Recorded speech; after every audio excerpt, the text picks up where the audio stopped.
पिंटू एक अंडे का व्यापारी था। वो मुर्गियां भी पालता था। पिंटू रोज की तरह उस दिन भी मुर्गियों के अंडे इकट्ठे कर रहा था। तभी उसे अंडों के बीच एक सोने का अंडा मिलता है। अरे वाह, सोने का अंडा! ये तो सोने का अंडा देने वाली मुर्गी की कहानी की तरह सच हो गया मेरे साथ भी। राधा, ओ राधा, जल्दी आओ और देखो आज मुझे क्या मिला है। जी आ रही हूँ। अरे आना जल्दी से, तू भी देखेगी तो खुशी से झूम उठेगी। राधा जल्दी जल्दी घर से बाहर आती है और मुर्गियां जहाँ रखी रहती हैं वहाँ पहुँचती है। अरे क्यों इतना गला फाड़ रहे थे? अब बताओ ऐसा क्या हीरे तुम्हारे हाथ लग गए जो तुम्हें 2 मिनट भी सब्र नहीं हो रहा?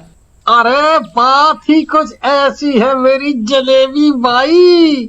फिर पिंटू राधा को सोने का अंडा दिखाता है। ये देख, क्यों रह गई ना आंखें फटी की फटी। अब तो हमारे भी अमीर होने के दिन आ गए। एक बारी पैसा आने दे, फिर देख शिमला हिमाचल सब जगह घुमाऊंगा। वो सब तो ठीक है, पर ये अंडा आया कहाँ से यहाँ? अरे तू आम खाना, गुठली क्यों गिन रही है? अरे अंडा आया है तो देने वाली मुर्गी भी तो होगी। क्यों ना हम वो मुर्गी ढूंढ कर बेच दें या उससे अंडा निकाल कर बेच दें। अरे बेवकूफ, वो कहानी का अंत नहीं देखा क्या? सोने का अंडा भी जाएगा और मुर्गी भी है। और अगर किसी को पता लग गया कि हमारे पास ऐसी कोई मुर्गी भी है तो डाका और पड़ जाएगा हमारे घर में। तो क्या करें फिर? इस सोने के अंडे को संभाल के रख देते हैं जब तक कि ये फूटने लायक ना हो जाए। क्या पता सोने के अंडे में से सोने की मुर्गी ही निकल जाए, ये भी तो हो सकता है? हाँ, ये तो तुमने एक नंबर की बात की। हो तो तुम स्मार्ट, बट देखने में ही भोंदू लगते हो। फिर राधा उस अंडे को संभाल कर रख देती है। अब तो हम भी माला माल होने वाले हैं।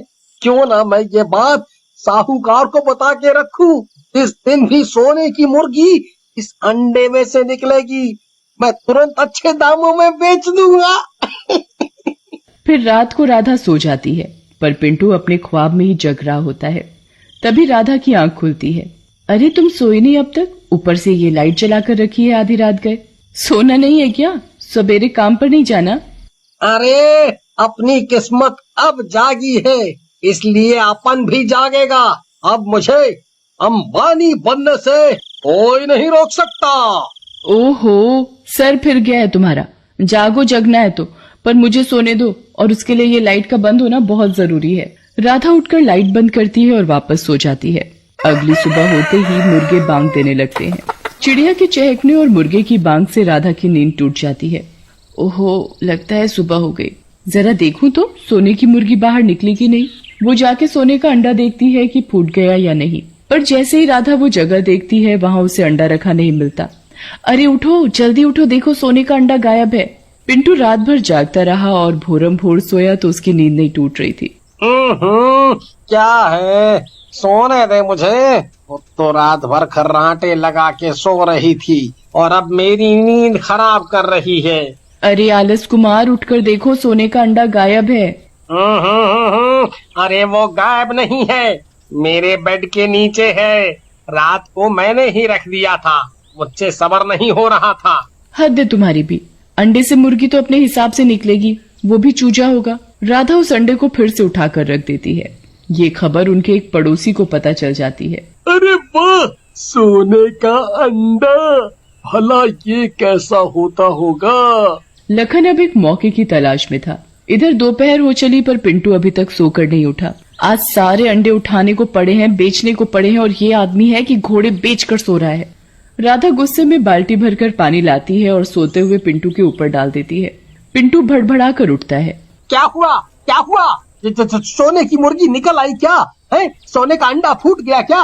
अंडे का पता नहीं, पर मेरे कर्म जरूर फूट गए हैं तुमसे शादी करके। राधा पिंटू को जबरदस्ती उठाकर मुर्गी घर में ले जाती है रोज का काम करवाने। इधर लखन को मौका मिल जाता है और वो पिंटू के घर में घुस जाता है। अब तो वो अंडा मेरे हाथ लगना ही है, और उस सोने के अंडे को बेचकर कोई अमीर बनेगा तो वो हूँ मैं। हाँ। पर वो अंडा रखा कहाँ है? लखन सोने का अंडा ढूंढना शुरू करता है, कभी बेड के नीचे तो कभी गेट के पीछे। आखिरकार उसे वो अंडा मिल ही जाता है। चलो, मिल ही गया। देर आए पर दुरुस्त आए। लखन सोने का अंडा लेकर पिंटू के घर से चुपचाप निकल ही रहा था कि राधा घर में आ जाती है। चोर चोर चोर! लखन राधा की आवाज सुनकर भागने की कोशिश करता है। तभी राधा उसके हाथ में सोने का अंडा देखती है। राधा डंडा उठाती है और लखन की पीठ पर 2-4 मारती है। क्यों रे, मेरे घर में आकर मुझसे म्याऊं?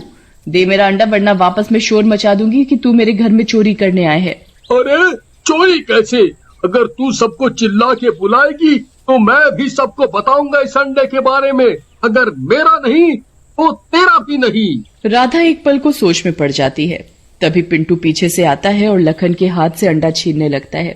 छोड़ दे सोने के अंडे को, इस पर सिर्फ मेरा अधिकार है।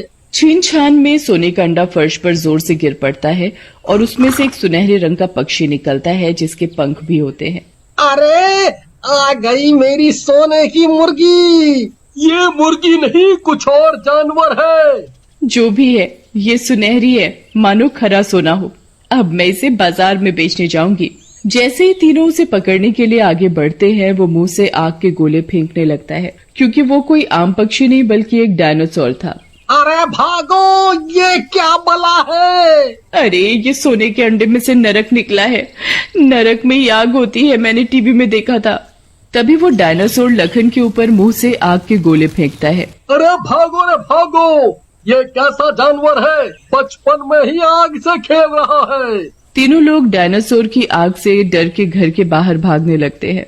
डायनासोर मुंह से आग फेंकता हुआ उड़ते हुए बाहर आ जाता है। पूरे गांव में आतंक सछा गया। राधा भागकर सोनी के घर का दरवाजा बजाती है। सोनी सोनी जरा दरवाजा तो खोलो। सोनी राधा की आवाज सुनकर खिड़की से झांक कर देखती है। अरे बाप रे, ये इतना बड़ा उड़ने वाला पक्षी कौन है? ऊपर से मुंह से आग फेंक रहा है। सोनी दरवाजा तो खोलती नहीं, उल्टा खिड़की के दरवाजे भी बंद कर देती है। राधा माफ कर दे, मैं तेरी कोई मदद नहीं कर सकती। वहाँ से कोई मदद ना पाकर राधा चौधराइन के घर जाती है। अरे कोई तो मेरी मदद करो, वरना वो नरक मुझे और मेरे पति को संभालेगा अपनी आग में। कोई मदद करो मेरी। इधर लखन और पिंटू डर के मारे भागते भागते जंगल पहुंच जाते हैं। डायनासोर भी उड़ता उड़ता जंगल में पहुंच जाता है। डायनासोर के मुंह से आग इतनी तेज निकल रही थी कि उसकी आग से जंगल के एक पेड़ में आग लग जाती है। तभी चमन जंगल के रास्ते से गुजरता है। अरे आग, जंगल में आग लग गई, मुझे जाके गांव वालों को बताना चाहिए। चमन भागे भागे गांव आता है और गांव वालों को आग लगने की खबर देता है।